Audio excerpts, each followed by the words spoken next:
Hi friends, welcome to Lawn Looks. My name is Isha. Today we're going to be doing just looks. My entire subdivision lost all internet, cell service, data, phone service, everything is just gone. So I'm very bored. Filming doesn't require any internet, so here we are. And no law today because I couldn't finish my research. So just looks. We should have internet back at some point, so I'll be able to record a lawn looks sometime this weekend to upload on Monday or Tuesday. Okay, so I really want to try out one, I guess, makeup hack or makeup technique that I've seen before, and it's always intrigued me, but I never actually did it because it kind of scares me, and that is putting on setting powder before your foundation. I saw Aina do this first, and that's what kind of got me intrigued, and I have really oily skin, so powders can be a friend or foe, right? I'm always afraid of it looking really cakey, but you know, whatever, I'm bored. Might as well experiment with makeup. There's nothing else going on. Let's do this thing. Additionally, I'm really afraid to do this because my face, I started using a new cleanser and my face has broken out a lot, so I'm gonna ditch the cleanser, but my face is very textured now. And I have like one big pimple, I've got like pimples here, and my skin is more textured than it normally is, so I'm afraid that the powder is gonna like kind of cling to those areas, but we'll give it our best shot. Fingers crossed. I saw Aina do this first. I'm sure it's like a thing that people have done in the makeup industry. I just saw it with her first, so for this makeup look I'm also going to use the Anastasia Beverly Hills Aina palette that I bought for myself back in May when I graduated law school as like a treat yourself, but I haven't touched it, so today will be the inauguration. So let's get into it. So to start off, because I'm oily, I have big pores, and I just have like a lot of texture right now and I want to smooth it out, I'm gonna use this Touch in Soul No PoreBlem primer. I really want this to work, kind of give it its best shot. Now on top of this, I'm going to put my Maybelline FitMe loose finishing powder in the shade 20 light medium, and I'm going to apply it with, I was going to use a beauty blender, but I got this like beauty blender puff thing and I've been wanting to try this out too, so it's like, why not? We'll try them both out at the same time. This is kind of cool. It's got like the beauty blender sponge thing at the back and you can like flip it over so you can use like the sponge, and then this side has the puff. Let's puff and see what happens. I've got a little bit in the lid here. Get it onto the puff, and then I've heard like you shouldn't ever over powder, and I think especially here it should just be like a light layer, so I'm just gonna pat the excess onto the back of my hand and let's go in and see what happens.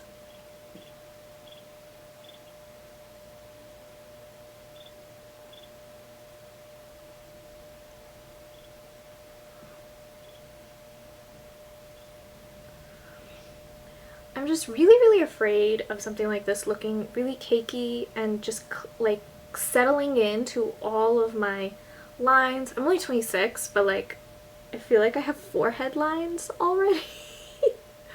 Okay, so I think I've got like a very thin coating of the powder all over my face.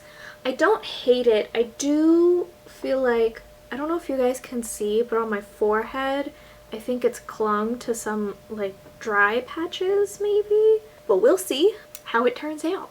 I've heard this technique works the best with liquid foundations, and so I am going to use a non-mattifying foundation, the Tarte Rainforest of the Sea water foundation. I want to give this the best chance of it working as possible. One interesting thing about this foundation is that it is marketed towards more dry-skinned individuals, like dry to normal skin, which I think is wrong. And I was talking about this with one of my really good friends, and she actually brought up this point, but this foundation is more of like a demi-matte and works really well for oily skin. And if you look online, this foundation has really bad reviews because it's just a whole bunch of dry skin, not really bad reviews, but not great reviews, but it's a bunch of people with normal to dry skin who are having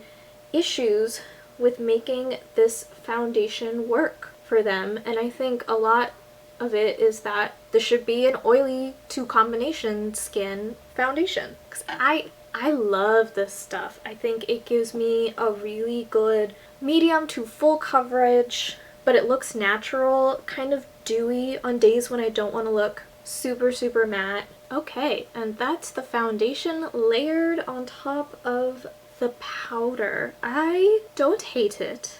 I still think there's like a little bit of dry patchy spots where the powder kind of clung and now the foundation is clinging to those dry spots. It could also just be my forehead texture right now. We'll see. We'll see how it wears as I continue doing my makeup. It's less cakey than I thought it would be, so that's good. Okay, I am going to come back after I've done my concealer to dive into the Aina palette. Okay, so we're back. I put concealer, a little bit of this pressed highlighting powder, and then I did put more of this on top of the foundation, and it does look like pretty matte, but it doesn't look all that cakey, which I'm very surprised about, but we'll see if anything starts to settle in anywhere. Now I'm gonna get into the palette. Exciting times! So first, obviously, going to prime. I'm using the Urban Decay eyeshadow primer potion. This is not my favorite eyeshadow primer. I actually really like the e.l.f. Shadow Lock primer, and it's way cheaper. This one doesn't do as good of a job, even though I know a lot of people swear by it, but it's not my fave. I also have oily eyelids, and this eyeshadow primer is also pretty oily. It doesn't have the grip that I like. Now you're asking, why are you using it? Well, because I got it in a box or a free gift with purchase. I don't know, I received it for free, so now I use it. Let's look into the palette. It's a super pretty palette. It's got some colors that I think work really, really well for deeper skin tones. You don't generally see this type of color scheme normally. I think it has some extremely pretty colors. I'm very excited to use. I also really love the ABH formula. Does anyone else have like that satisfying feeling when they do that? Okay, sorry. Onto the eyeshadow. Let's see what to do.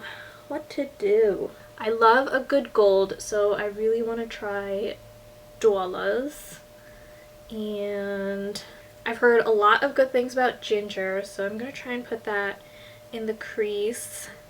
Maybe I'll just keep it like super simple. Ginger in the crease, credit in the outer corner, and Dolla's all over my lid. Oh wow.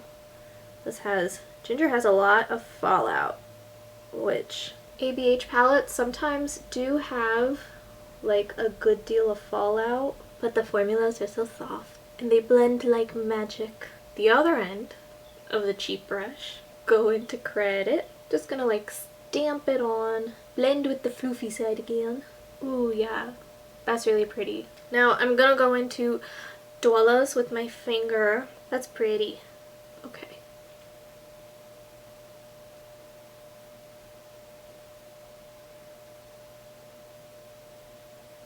Listen, I know I'm late to the game. This palette has been out for a while. All your favorite YouTubers have already reviewed and used it, whatnot, but This is my first time. I am awed.